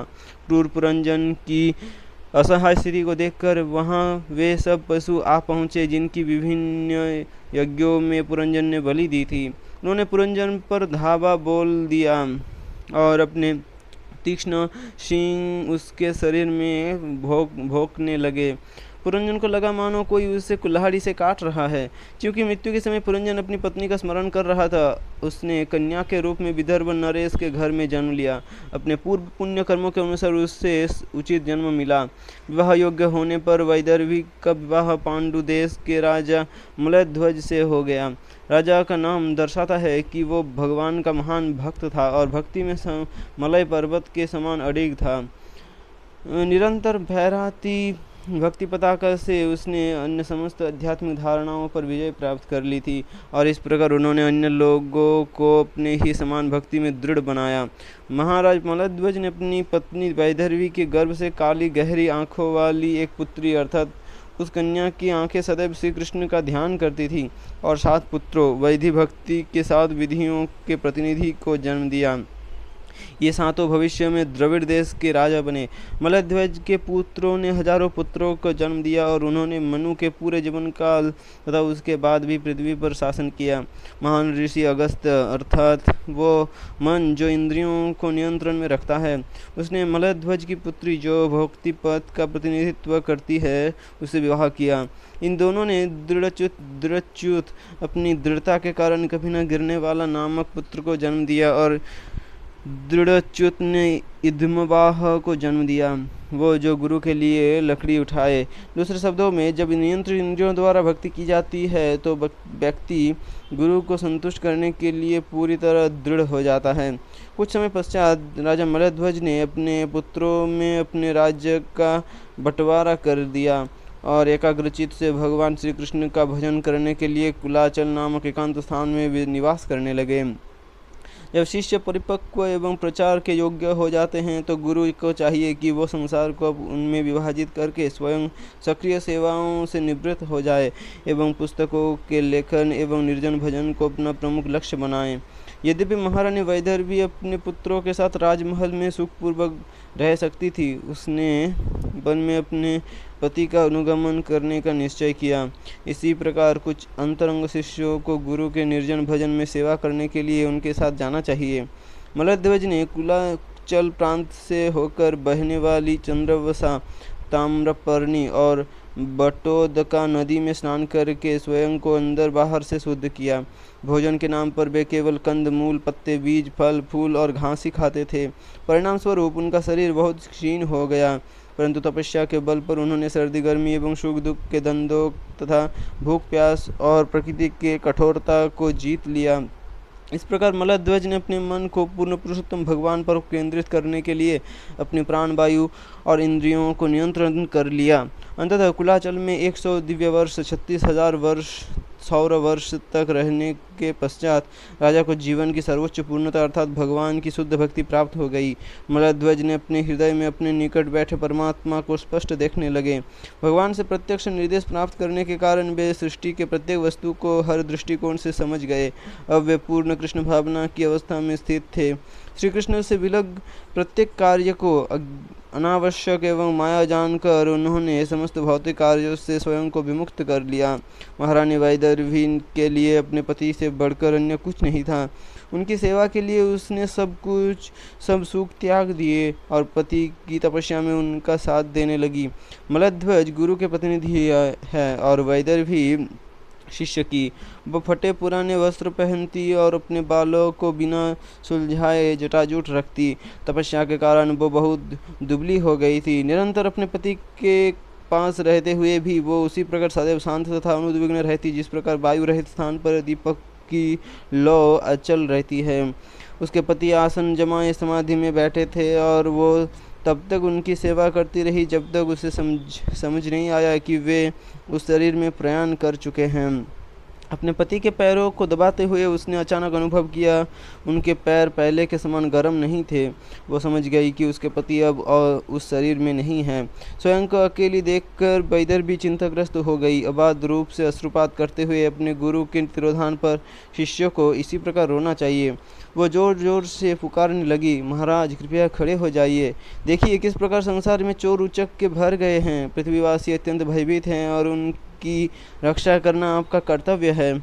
एक आचार्य धर्म के वास्तविक सिद्धांतों की स्थापना करता है, परंतु उनके चले जाने के पश्चात तथाकथित स्वामियों और जोगियों के वेश में धोखेबाज और अभक्त परिस्थिति का अनुचित लाभ उठाकर अपसिद्धांतों का प्रचार आरंभ कर देते हैं। इसलिए सच्चे शिष्य का कर्तव्य है कि वो निष्ठापूर्वक गुरु के निर्देशों का पालन करते हुए परिस्थिति को संभाल कर रखे। अंततः अपने मृत पति के चरणों से उठकर वैदर्भी ने एक सती पत्नी की भूमिका निभाते हुए चिता का निर्माण किया और पति के निर्जीव शरीर को उस पर रख दिया। गहन शोक करते हुए वो स्वयं चिंता में प्रविष्ट होकर अपने शरीर का अंत करने की तैयारी करने लगी। गुरु के प्रति समर्पित शिष्य को चाहिए कि वो अपने गुरु के मिशन में असफल होने के स्थान पर अपने शरीर का अंत कर दे। उस समय राजा पुरंजन का पुराना मित्र एक ब्राह्मण वहां आया और अपने मधुर वचनों से रानी को सांत्वना देने लगा। ये ब्राह्मण परमात्मा का प्रतिनिधि है जो जीवात्मा को भौतिक भोग के साधन प्रदान करता है, परंतु उचित अवसर आने पर परमात्मा जीवात्मा को इस बात का ज्ञान भी देते हैं कि वो इस मायावी सुख को त्याग कर उनकी शरण ले। ब्राह्मण के रूप में भगवान का प्राकट्य दर्शाता है कि जब तक कोई व्यक्ति उच्चावस्था पर स्थित नहीं होता तब तक वो भगवान के प्रत्यक्ष दर्शन नहीं कर सकता है, परंतु जिस स्तर तक शिष्य अपने गुरु के मिशन को स्वीकार करता है उस स्तर तक वो भगवान के दर्शन के योग्य बनता है। दूसरे शब्दों में वो गुरु के निर्देशों में भगवान का संग प्राप्त करता है। ब्राह्मण ने पूछा, तुम किसकी पत्नी अथवा पुत्री हो? यहाँ भूमि पर लेटा ये पुरुष कौन है? प्रतीत होता है कि तुम इस मृत शरीर पर शोक कर रही हो। स्त्री ने उत्तर दिया कि वे उसके गुरु हैं और उनकी अनुपस्थिति में वो अपने कर्तव्यों के प्रति भ्रमित है। ऐसी परिस्थिति में यदि कोई भक्त गंभीर है और गुरु के निर्देशों का पालन करने से शुद्ध हो चुका है तो परमात्मा हृदय के भीतर से उसे प्रत्यक्ष दिशा निर्देश देते हैं। क्या तुमने मुझे पहचाना नहीं? मैं तुम्हारा सनातन मित्र हूँ और पहले भी अनेक बार तुमने मुझे परामर्श किया है। चाहे तुम मुझे ना पहचानो, परंतु क्या तुम भूल गई कि तुम्हारा एक बहुत ही अंतरंग मित्र था? दुर्भाग्यवश तुमने इस संसार में भोक्ता बनने के लिए मेरा संग त्याग दिया। हे मित्र, हम दोनों की मित्रता चिरकालीन है। हम दोनों मानस सरोवर अर्थात एक ही हृदय में एक साथ रहने वाले दो हंस हैं, परंतु यद्यपि हम दोनों लाखों वर्षों तक साथ रह रहे हैं, हम अपने मूल घर से बहुत दूर हैं, क्योंकि तुमने मेरा त्याग कर दिया है। तुमने इस भौतिक संसार जिसका निर्माण बहिरंगी माया ने किया है उसमें नाना रूप स्वीकार किए हैं और विविध योनियों में भ्रमण करते हुए अधिकाधिक भौतिकवादी बन गए हो। जड़ शरीर रूपी नगरी में 5 बगीचे हैं, भोग के 5 विषय, 9 द्वार है, एक संरक्षक, 9 द्वारों से गुजरने वाली प्राणवायु और 3 कमरे, 3 प्रमुख तत्व पृथ्वी, जल और अग्नि। ये मिलकर मांस, अस्थि, रक्त इत्यादि का निर्माण करते हैं, जिनकी तुलना शरीर के विभिन्न कमरों से की जाती है। 6 परिवार, मौन और 5 इंद्रियां, 5 दुकानें, 5 कर्मेंद्रियां, 5 भौतिक तत्व और इस घर की स्वामिनी एक स्त्री बुद्धि है। मित्र, जब तुम भौतिक इच्छाओं रूपी स्त्री के साथ ऐसे शरीर में प्रवेश करते हो तो तुम इंद्रिय भोग में संलिप्त होकर अपने आध्यात्मिक स्वरूप को भूल जाते हो। वास्तव में तो तुम विदर्भ नरेश की पुत्री हो और ना ही ये पुरुष तुम्हारा पति है और ना ही पिछले जन्म में तुम पुरंजनी के पति थे। शारीरिक चेतना में बंधे होने के कारण तुम कई बार स्वयं को पुरुष, कई बार स्त्री और कई बार नपुंसक मानते हो। ये सब मेरी माया का खेल है जिसके कारण तुम अपनी पहचान इस शरीर से करते हो। वास्तव में हम दोनों पूर्ण शुद्ध तथा आध्यात्मिक हैं और इसलिए गुणात्मक दृष्टि से हम दोनों में कोई भेद नहीं है। व्यक्ति जब दर्पण में अपना प्रतिबिंब देखता है तो वो उसे भी मैं मान लेता है, जबकि अन्य लोग 2 अलग अलग शरीर देखते हैं।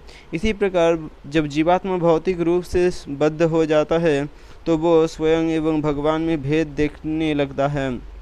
नारद मुनि ने राजा प्राचीन वही से कहा, हे राजन, तुम्हें आत्मज्ञान प्रदान करने के उद्देश्य से मैंने तुम्हें पुरंजन का ये उपाख्यान सुनाया है और इसके द्वारा अप्रत्यक्ष रूप से भगवान को समझा जा सकता है।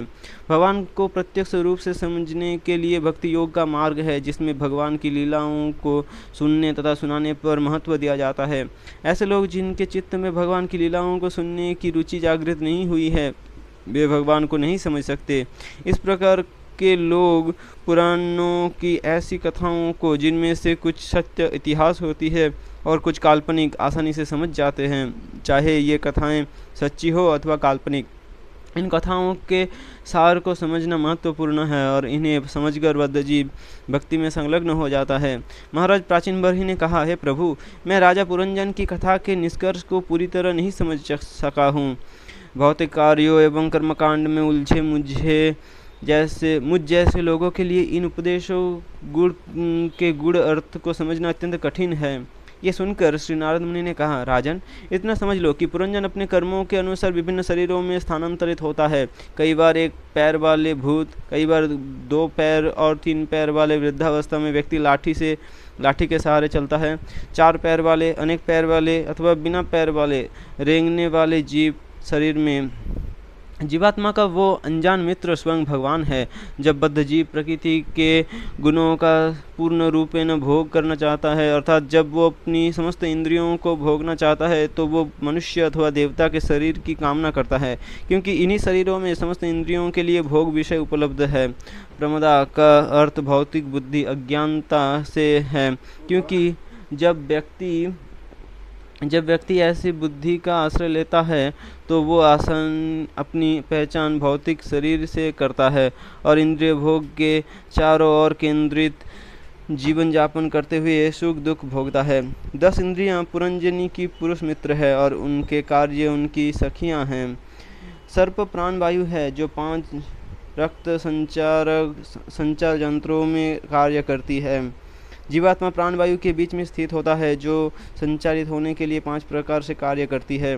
11वां सेनापति मन समस्त इंद्रियों का प्रमुख है। जिस प्रकार कई बार बड़ी जायदाद का कार्यभार किसी प्रबंधक को सौंप दिया जाता है, उसी प्रकार बद्धावस्था में व्यक्ति अपना जीवन अपने मन के हाथों में सौंप देता है। यदि मन प्रशिक्षित हो तो वो हमारा मित्र है, अन्यथा शत्रु है। यदि स्वामी को अपनी जायदाद के लिए अच्छा प्रबंधक मिल जाता है तो उसकी जायदाद फलती फूलती है, परंतु यदि प्रबंधक ही चोर है तो सब कुछ नष्ट हो जाता है। और पंचाल राज्य वो वातावरण है जिसमें 5 विषय वस्तुओं का भोग किया जाता है। पंचाल राज्य में ही 9 द्वारों वाली शरीर रूपी नगरी है। नारद मुनि ने राजा प्राचीन वर्ही को विस्तार पूर्वक समझाया कि किस प्रकार जीवात्मा 9 द्वारों से गुजरता हुआ बाह्य भौतिक जगत को भोग करने का प्रयास करता है, और किस प्रकार जीवात्मा की इस बद्धावस्था की तुलना एक रथ से की गई है। तब नारद मुनि ने समझाया कि किस प्रकार मृत्यु की बहन काल कन्या, जो वृद्धावस्था को दर्शाती है, जीवात्मा के अंतिम समय में अपने सैनिकों सहित उस पर आक्रमण करती है और उसके शरीर एवं मन का अनेक प्रकार से व्यथित छोड़ देती है। अंत में नारद मुनि ने कहा, अपनी छोटी सी स्वतंत्रता का दुरुपयोग करने से जीवात्मा अपने परम स्वामी भगवान को भूल जाता है और प्रकृति के गुणों में बंध जाता है। अपनी पहचान शरीर के साथ करने के कारण वो प्रकृति के गुणों के अनुसार कार्य करता है। फलस्वरूप उसे एक के बाद एक विभिन्न शरीरों में डाला जाता है। उसकी स्थिति उस भूखे कुत्ते के समान हो जाती है जो रूखे सूखे भोजन की भीख मांगता हुआ दर दर भटकता रहता है। अपनी नियति के अनुसार कई बार उसे मारपीट कर भगा दिया जाता है और कई बार उसे खाने के लिए कुछ टुकड़े मिल जाते हैं। अपनी इच्छाओं से बंधकर जीवात्मा विभिन्न योनियों में भ्रमण करता है और इस प्रकार कई बार उसे उच्च जन्म मिलता है और कई बार अत्यंत निम्न। जीवन के इस घोर संघर्ष में वो अपने दुखों को समाप्त करने के अनेक प्रयत्न करता है, परंतु वे सब उसके कष्टों को अधिकाधिक बढ़ाते ही है। ये उसी प्रकार है जिस प्रकार सिर पर बोझा उठाया व्यक्ति राहत प्राप्त करने के लिए बोझे को उतार कर अपने कंधे पर रख ले। ये बोझे के भार को रत्ती भर भी कम नहीं करता, बस बोझे को एक स्थान से दूसरे स्थान पर स्थानांतरित करता है। कई बार हम बुरा सपना देखते हैं, परंतु उससे मुक्त होने का एकमात्र उपाय नींद से जागना है। इसी प्रकार यदि हम स्वयं को अज्ञानता भरे इस भौतिक जीवन से मुक्त करना चाहते हैं तो इसका एकमात्र उपाय भगवान की शरण लेकर कृष्ण भावना को जागृत करना है। वास्तव में ऐसे निष्ठावान भक्त जो भगवान श्री कृष्ण की महिमाओं का निरंतर श्रवण करते हैं, वे शीघ्र ही भगवान को आमने सामने देखने की योग्यता प्राप्त कर लेते हैं। हे राजन, ये मत समझो कि वेदों में वर्णित कर्मकांडीय अनुष्ठान करना ही जीवन का सर्वोच्च लक्ष्य है। आपके द्वारा किए गए असंख्य यज्ञों के कारण पृथ्वी कुछ घास से आच्छादित हो गई है। मूर्खता बस आप समझ नहीं पा रहे कि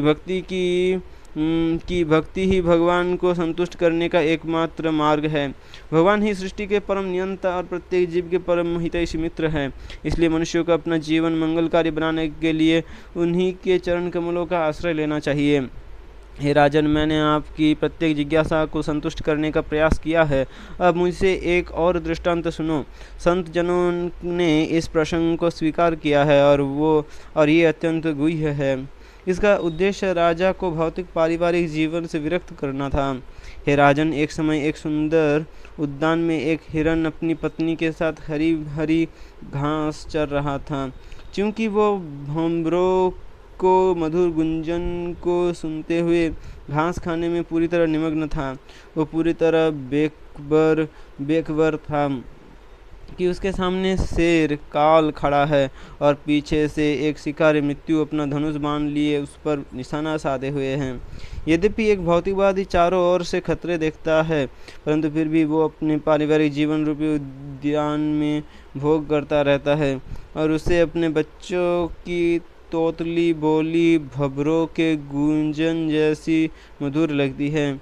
महाराज प्राचीन बरही, स्त्री आरंभ से बहुत आकर्षक लगती है, परंतु स्त्री आरंभ में बहुत आकर्षक लगती है, परंतु बाद में वो ठीक उसकी विपरीत हो जाती है। ये उसी प्रकार है जिस प्रकार एक राजा फूल आरंभ में तो बहुत सुंदर ये उसी प्रकार है जिस प्रकार एक ताज़ा फूल आरंभ में बहुत सुंदर दिखता है, परंतु मुरझा जाने पर उसकी सुंदरता समाप्त हो जाती है। स्त्री के संग में व्यक्ति कामुक इच्छाओं के जंजाल में फंस जाता है और उसी प्रकार मैथुन जीवन को भोगता है जिस प्रकार व्यक्ति फूल की सुगंध लेता है। अपनी जिह्वा और जननेंद्रियों को भरपूर भोग कर वो मोहग्रस्त गृहस्थ अपने परिवार की चार दीवारी में संतुष्ट रहता है। वो अपनी पत्नी एवं बच्चों की बातों में अति सुख का अनुभव करता है। इस सुख में पूरी तरह निमग्न होकर भूल जाता है कि किस प्रकार उसके सम्मुख खड़ा काल हर दिन और हर रात के साथ उसके जीवन को घटाता जा रहा है। इतना ही नहीं, मृत्यु के अधीक्षक उसके पीछे निशाना साधकर खड़े होते हैं, परंतु विस्मृति की इस अवस्था में वो उनकी परवाह नहीं करता। राजन, जरा समझने का प्रयास करो कि तुम इस समय ऐसी ही संकटपूर्ण स्थिति में हो। तुम्हारे चारों ओर खतरा मंडरा रहा है। कर्मकांडीय अनुष्ठानों की सहायता से स्वर्गलोकों में जाने की अपनी महत्वाकांक्षाओं का त्याग कर दो। तुम्हारा जीवन केवल खाने और संभोग्य विलासी जीवन के चारों ओर केंद्रित है। ऐसे सांसारिक जीवन का पूर्णतया त्याग करके पूर्ण पुरुषोत्तम भगवान का आश्रय लो।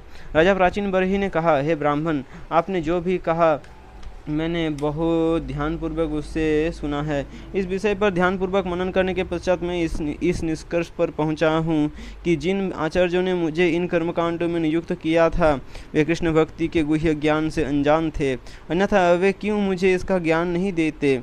वैदिक शास्त्रों के सार से संबंधित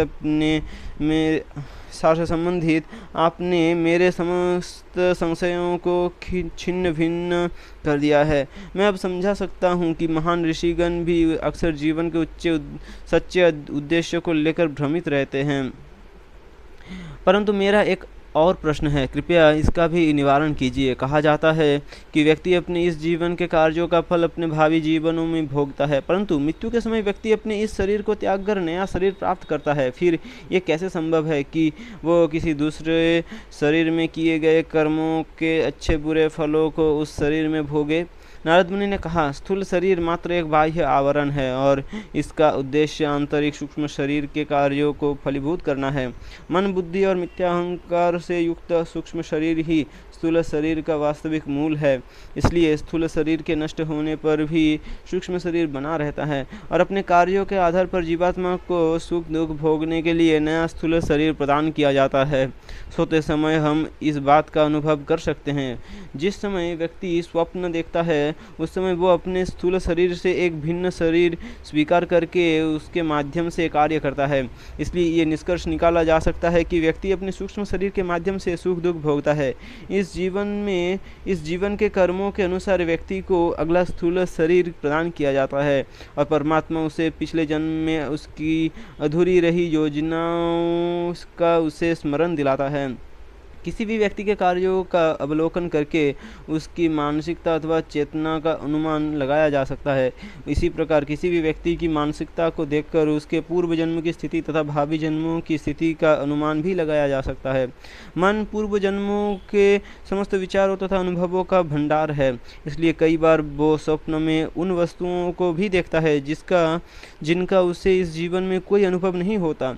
ये पूर्व जन्मों के अनुभवों को सिद्ध करता है, क्योंकि व्यक्ति अपने मन में से ऐसी किसी भी वस्तु की कल्पना नहीं कर सकता जिसका उसने इस अथवा पूर्व जन्म में कभी अनुभव न किया हो। निस्संदेह मन दो विभिन्न अनुभवों को जोड़कर कुछ ऐसा निर्माण भी कर सकता है जिसका उसने कभी अनुभव नहीं किया है। उदाहरण के लिए किसी व्यक्ति ने एक पर्वत देखा है और मानो सोना भी देखा है, परंतु रात्रि समय मोहवश उसका मन सपने में सुनहरे पर्वत का निर्माण कर देता है। जब तक जीवात्मा इंद्रिय भोग के लिए कार्य करता है तब तक वो बारंबार जन्म मृत्यु के चक्र में फंसा रहेगा। इसलिए बुद्धिमान व्यक्ति को चाहिए कि वो सतत भगवान की भक्ति में रत रहे और इस प्रकार स्थूल एवं सूक्ष्म भौतिक आवरणों के बंधन से स्वयं को मुक्त कर ले। प्राचीन भरही को उपदेश देने के पश्चात नारद मुनि ने सिद्धलोक के लिए प्रस्थान किया। उस समय राजा प्राचीन भरही ने अपने मंत्रिमंडल की बैठक बुलाई। उन्हें निर्देश दिया कि किस प्रकार जब उनके पुत्र प्रचेता अपनी तपस्या समाप्त करके लौटे तो वे उन्हें राज्य का कार्यभार सौंप दें। इस प्रकार समस्त उत्तरदायित्वों से मुक्त होकर राजा प्राचीन बरही ने गृह त्याग कर दिया और तपस्या करने के लिए कपिलाश्रम गंगा सागर की दिशा में चल दिए। वह भक्ति में परिपक्वता प्राप्त करने के पश्चात उन्होंने अपना भौतिक शरीर त्याग दिया और भगवत धाम को प्राप्त हो गए। तब मैत्रेय ऋषि ने विदुर जी से कहा, जो भी महान ऋषि नारद मुनि द्वारा कही गई इस कथा को सुनता है अथवा दूसरों को सुनाता है वो जीवन की शारीरिक चेतना से मुक्त हो जाएगा। समस्त भौतिक बंधनों से मुक्त हो जाने पर उसे पुनः इस भौतिक संसार में लौटकर भ्रमण नहीं करना पड़ेगा। इसी बीच जल के भीतर तपस्या कर रहे प्रचेताओं ने शिवजी द्वारा दिए गए मंत्र का जप करके परम भगवान विष्णु को प्रसन्न कर लिया। 10,000 वर्षों की समाप्ति पर भगवान विष्णु उनकी कठोर तपस्याओं का फल प्रदान करने के लिए उनके सम्मुख प्रकट हुए। भगवान विष्णु के अत्यंत मनोहारी रूप को देखकर प्रचेताओं का हृदय पूरी तरह संतुष्ट हो गया और कठोर तपस्याओं के फल स्वरूप उत्पन्न शारीरिक कष्ट चला गया। गरुड़ के कंधों पर विराजमान भगवान को देखकर प्रतीत होता था मानो मेरु पर्वत के शिखर पर कोई बादल विराजमान था। भगवान का मुख कमल अत्यंत रमणीय था और उनके सिर पर चमत्कार मुकुट शोभायमान था। उनके 8 हाथों में विभिन्न अस्त्र शस्त्र थे और उनके शरीर की कांति संपूर्ण ब्रह्मांड के अंधकार को नष्ट कर रही थी।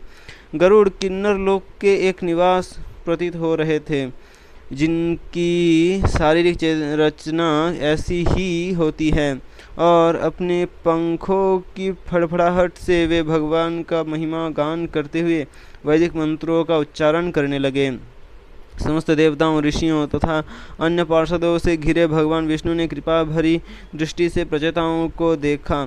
मेघ गर्जन के समान गंभीर वाणी में उन्होंने कहा, प्रिय राजकुमारों, मैं ये देखकर अतिशय प्रसन्न हूँ कि तुम सब परस्पर मैत्रीपूर्ण भावनाओं के साथ मेरी भक्ति में संलग्न हो। तुम्हारे आपस में घनिष्ठ संबंधों को देखकर मेरा हृदय आनंद से भर उठा है। मैं सर्व प्रकार से तुम्हारे मंगल की कामना करता हूँ। मैं तुम्हें बदले में कोई वर देना चाहता हूँ। कृपया मुझसे मनचाहा वर मांगो। जो व्यक्ति प्रतिदिन संध्या समय तुम्हारा स्मरण करेगा वो न केवल अपने भाइयों के प्रति अपितु समस्त प्राणियों के प्रति इसी प्रकार मैत्रीपूर्ण भावनाएं विकसित करेगा। साथ ही जो व्यक्ति प्रातः एवं संध्या समय भगवान शिव द्वारा रचित प्रार्थनाओं से मेरी स्तुति करेगा उसे मेरा आशीर्वाद प्राप्त होगा। वह अपनी मनोकामनाओं को पूर्ण करने के साथ ही सद्बुद्धि भी प्राप्त करेगा। क्योंकि तुमने अपने पिता के आदेश को निष्कपट भाव से स्वीकार और निष्ठापूर्वक उसका पालन किया है, तुम्हारे सद्गुणों की ख्याति संपूर्ण विश्व में प्रसिद्ध प्राप्त करेगी। भविष्य में तुम्हारा एक अति गुणी पुत्र उत्पन्न होगा। वो किसी भी दृष्टि से ब्रह्मा जी से निम्न नहीं होगा। वो विश्व प्रसिद्ध होगा और उसके वंशज तीनों लोकों को प्रजा से भर देंगे। हे प्रचेताओं, प्रमलोचा नामक अप्सरा कंडू ऋषि से उत्पन्न अपनी कमललोचनी पुत्री को वृक्षों के संरक्षण में रखकर स्वर्ग लौट गई थी। कुछ देर में भूख से व्याकुल जब वो कन्या रोने लगी तो बंदेवदास सोम ने करुणावश अपनी उंगली उसके मुख में डाल दी। इस प्रकार चंद्रदेव की उंगली से बहते अमृत ने उस कन्या का पोषण किया और वह अत्यंत सुंदरी एवं समस्त सद्गुणों से युक्त हो गई। क्योंकि तुम सब मेरे प्रति आज्ञाकारी हो, मेरी इच्छा है कि तुम इस कन्या से विवाह करके अपने पिता की आज्ञा अनुसार प्रजा उत्पन्न करो। तुम सब भाइयों का स्वभाव समान है और क्योंकि वो ये कन्या भी बिल्कुल तुम्हारे जैसी है इसलिए ये तुम्हारे प्रति पूर्णतः समर्पित रहेगी। हे राजकुमारों, मेरी कृपा से तुम निर्बाध 10 लाख दिव्य वर्षों तक इस संसार में सुख भोगोगे। इस दौरान तुम्हारी शक्ति लेश मात्र भी क्षीण नहीं होगी।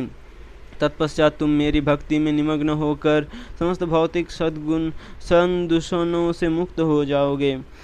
उस समय तुम चिन्मय आकाश में स्थित मेरे सनातन धाम को प्राप्त करोगे। ये सब सुनकर प्रचेता भगवान की स्तुति करने लगे। दिव्य उन्माद से भाव विभोर होने के कारण उन्होंने लड़खड़ाती वाणी में कहा, भगवान, हम आपके चरणों पर प्रणाम करते हैं। आपकी मात्र उपस्थिति से हमें पूर्ण शुद्धि का अनुभव हो रहा है। यद्यपि ये संसार अनेक भौतिक सुखों से भरा है, परंतु जब कोई व्यक्ति आपके रूप पर अपना मन केंद्रित करता है तो उसके लिए द्वंद्वों से भरा ये संसार अपने अस्थायीपन के कारण निरर्थक और निरस रह जाता है। हे नाथ, जब आप करुणावश अपने भक्त का चिंतन करते हैं तो केवल उस कार्य से भक्त के समस्त प्रयोजन सिद्ध हो जाते हैं। चाहे कोई प्राणी कितना भी निकृष्ट क्यों न हो, आप प्रत्येक प्राणी के हृदय में परमात्मा रूप में विराजमान है और इस प्रकार आप सबकी इच्छाएं जानते हैं और निश्चित ही आप हमारी इच्छाओं से अनभिज्ञ नहीं हो। हे ब्रह्मांड नायक, आप हमारे जीवन के चरम लक्ष्य हैं और यही तथ्य हमारी संतुष्टि का प्रमुख कारण है। हम प्रार्थना करते हैं कि आप भी हमसे संतुष्ट हो।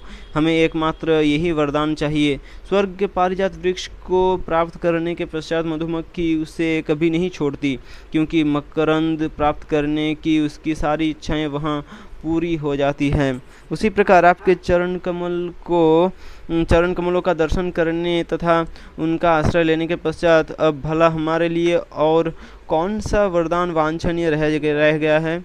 हमारी एकमात्र विनती यही है कि जब तक हम इस संसार में एक शरीर से दूसरे शरीर में एवं एक लोक से दूसरे लोक में भ्रमण करें, हमें उन भक्तों का संग प्राप्त हो जो सदैव आपकी लीलाओं के यशोगान में व्यस्त रहते हैं।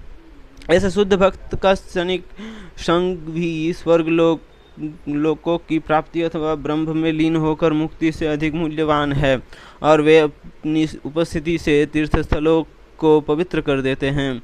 जैसे ही वैकुंठ लोकों की चर्चा आरंभ होती है, श्रोतागण भौतिक संसार के अपने कष्टों तथा पारस्परिक शत्रुता को भूल जाते हैं। इतना ही नहीं, जहाँ कहीं भी आपके भक्त आपकी लीलाओं का श्रवण कीर्तन करते हैं, आप स्वयं वहाँ उपस्थित रहते हैं।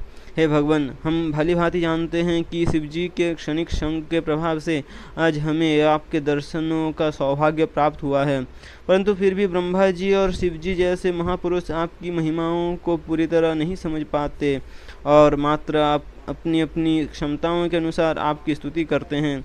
इसी प्रकार यद्यपि हम उनसे अत्यंत निम्न हैं, हम आपकी स्तुति करने का दुस्साहस कर रहे हैं।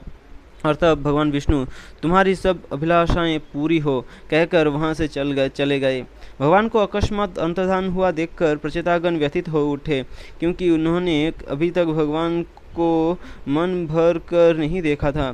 तत्पश्चात वे राजकुमार जल से बाहर आ गए। उन्होंने देखा कि चारों ओर फैले वृक्ष बहुत ऊंचे बढ़ चुके थे, मानो वे स्वर्ग के मार्ग को बाधित कर रहे थे। राजा की अनुपस्थिति में खेत खलिहानों की पूरी तरह उपेक्षा हुई थी और परिणाम स्वरूप इन वृक्षों ने लगभग पूरी पृथ्वी को आच्छादित कर लिया था। इसे देखकर प्रचेतागण अत्यंत क्रोधित हो उठे। जिस प्रकार प्रलय के समय शिवजी अपने मुख से अग्नि और वायु उगलते हुए सब कुछ जला डालते हैं, उसी प्रकार प्रचेतागण अग्नि और वायु उगलते हुए पृथ्वी को वृक्षहीन करने लगे। जब ब्रह्मा जी ने देखा कि प्रचेता वृक्षों को भस्मीभूत कर रहे हैं, वे तुरंत उनके पास आए और तर्कयुक्त शब्दों से उन्हें शांत करने लगे। ब्रह्मा जी के परामर्श पर शेष बचे हुए वृक्षों ने भयभीत होकर अपनी पुत्री मारीशा प्रचेताओं को सौंप दी और उन राजकुमारों ने उसे अपने पत्नी के रूप में स्वीकार कर लिया। बाद में मारीशा के गर्भ से दक्ष का जन्म हुआ। यद्यपि दक्ष ने पूर्व काल में ब्रह्मा जी का पुत्र बनकर एक ब्राह्मण जन्म लिया था, परंतु शिवजी का अपराध करने के कारण स्वरूप उन्हें इस बार क्षत्रिय जन्म लेना पड़ा। दक्ष की अंग कांति अन्य सबों से कहीं प्रकाशवान थी, और चूंकि वे कर्मकांड करने में अत्यंत दक्ष थे, इसलिए ब्रह्मा जी ने उन्हें पुनः प्रजापति की उपाधि से विभूषित करके चाक्षुष मनन्वर में प्रजा उत्पन्न करने का कार्यभार सौंपा। दक्ष यज्ञ स्वयंभू मनन्वर पहला मनन्वर में हुआ था। तत्पश्चात रैवत मनन्वर पांचवा मनन्वर में दक्ष ने घोर तप किया, जिसके फलस्वरूप चाक्षुष मनन्वर छठे में भगवान शिव की कृपा से उन्हें अपना पूर्ववत ऐश्वर्य प्राप्त हो सका। घर लौटकर प्रचेताओं ने हजारों दिव्य वर्षों तक पृथ्वी पर राज्य किया। अंततः उन्होंने भगवान के निर्देशों का स्मरण किया और अपनी पत्नी को दक्ष के संरक्षण में रखकर स्वयं वानप्रस्थ स्वीकार कर लिया। वे उस समुद्र तट पर पहुँचे जहाँ जाजली ऋषि निवास करते थे। वहाँ उन्होंने कृष्ण भावना में पूर्णता प्राप्त करने के लिए ध्यान योग पद्धति का पालन करना आरंभ किया। उस समय नारद मुनि प्रचेताओं से मिलने आए, और जैसे ही उन भाइयों ने उन्हें देखा, वे प्रणाम करने के लिए अपने आसनों से उठ खड़े हुए।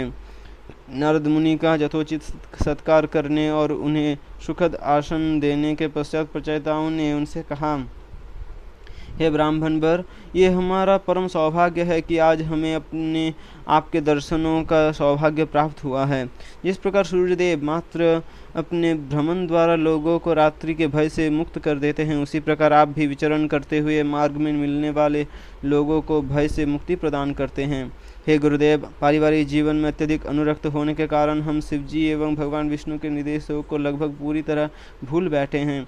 इसलिए कृपया हमारे हृदयों में पुनः दिव्य ज्ञान का दीपक प्रज्वलित करके हमारे अंदर व्याप्त अज्ञानता के अंधकार को दूर कीजिए। नारद मुनि ने कहा, एक सभ्य मनुष्य के 3 जन्म होते हैं, शौक्र पिता के वीर्य द्वारा, सावित्र गुरु से दीक्षा द्वारा, और याज्ञिक ब्राह्मण दीक्षा द्वारा, जब उसे भगवान विष्णु की अर्चना करने की योग्यता प्राप्त होती है।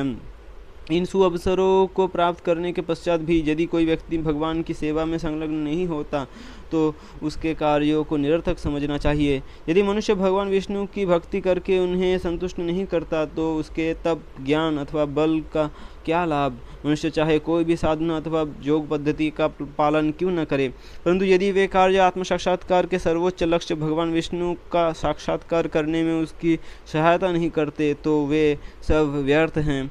जिस प्रकार वृक्ष की जड़ों में जल सींचने से उसका तना, शाखाएं, टहनियाँ और पत्तियाँ सब पोषित हो जाती हैं, तथा जिस प्रकार पेट को भोजन प्रदान करने से शरीर के विभिन्न अंगों तथा इंद्रियों को स्वतः शक्ति मिल जाती है, उसी प्रकार केवल भगवान विष्णु की पूजा अर्चना से उनके विभिन्न अंग स्वरूप देवतागण पूर्णतः संतुष्ट हो जाते हैं। जिस प्रकार सूर्य ही वर्षा के बादलों का निर्माण करता है और फिर स्वयं ग्रीष्म ऋतु में वर्षा के जल को पुनः बाष्पित करता है, और जिस प्रकार प्राणियों का शरीर मिट्टी से बना होता है और मृत्यु के पश्चात पुनः मिट्टी में मिल जाता है, उसी प्रकार सृष्टि की प्रत्येक वस्तु भगवान से उद्भूत होती है और कालांतर में उन्हीं में विलीन हो जाती है। जिस प्रकार सूर्य और सूर्य प्रकाश में कोई भेद नहीं है, उसी प्रकार भगवान एवं उनकी सृष्टि में कोई भेद नहीं है। जागृत अवस्था में इंद्रियां शरीर के अंश रूप में कार्य करती हुई प्रतीत होती है, जबकि रात्रि सोते समय वे निष्क्रिय प्रतीत होती है। उसी प्रकार ये संपूर्ण प्रकट तथा अप्रकट जगत एक साथ भगवान से भिन्न भी है और अभिन्न भी है। आकाश में कई बार प्रकाश पुंज दिखाई देते हैं और कई बार बादल और कई बार अंधकार। इसी प्रकार प्रकृति के 3 गुण भगवान की शक्तियों के रूप में भिन्न भिन्न प्रकार से प्रकट होते हैं, परंतु इतना होने पर भी भगवान सदैव अपरिवर्तनशील रहते हैं। हे राजकुमारों, पूर्ण समर्पण के भाव में केवल भगवान का भजन करो। अन्य समस्त प्राणियों के प्रति करुणा रखते हुए तथा नियंत्रित इंद्रियों द्वारा सदैव संतुष्ट रहकर तुम अत्यंत सहजता से भगवान जनार्दन को प्रसन्न कर सकते हो। प्रचेताओं को इस प्रकार उपदेश देकर नारद मुनि ने ब्रह्मलोक के लिए प्रस्थान किया और उनके उपदेशों को अपने हृदयों में धारण करके महाराज वशिष्ठ के ये 10 पुत्र भगवान की भक्ति में दृढ़ हो गए। अंततः अपने चित्त को भगवान विष्णु के चरण कमलों पर पूर्णतः केंद्रित करके प्रचेताओं ने जीवन की सर्वोच्च पूर्णता प्राप्त की और भगवत धाम लौट गए। सुखदेव गोस्वामी ने महाराज परीक्षित से कहा, हे नृपश्रेष्ठ, इस प्रकार स्वयंभू मनु के प्रथम पुत्र उत्तानपाद के वंशजों का विवरण समाप्त होता है। अब मैं तुम्हें महाराज प्रियव्रत और उनके वंशजों का इतिहास सुनाऊंगा। मैत्रेय ऋषि के मुख से ये सब विषय सुनकर विदुर जी आनंद में भाव विभोर हो गए।